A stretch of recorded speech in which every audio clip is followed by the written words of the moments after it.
Hello, and welcome back to the Buchanan Technologies podcast.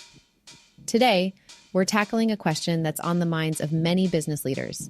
Should you opt for staff augmentation or managed IT services? What is staff augmentation? Well, imagine you have a specific project that needs specialized skills. Staff augmentation allows you to add those skills to your existing team for a limited time. You get the flexibility to scale up or down based on project needs, and you maintain direct control over the resources. Now, let's say you're looking for a more comprehensive solution that takes care of all your IT needs. Managed IT services are your go-to. You get all-inclusive IT solutions, consistent monitoring, and predictable budgeting. Plus, you gain access to a broad range of updated tech and IT expertise. So, how do you choose? Well, staff augmentation is project-specific and offers more control but is limited in scope. Managed IT services require a longer commitment, but provide a wider range of expertise.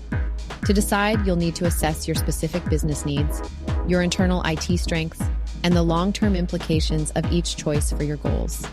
And remember, you don't have to navigate this complex landscape alone. Buchanan Technologies is here to guide your decision-making process, offering tailored solutions that align with your unique business needs. So, whether you're grappling with an IT talent shortage or looking to evolve with the IT landscape, Buchanan has got you covered. Thanks for tuning into the Buchanan Technologies podcast.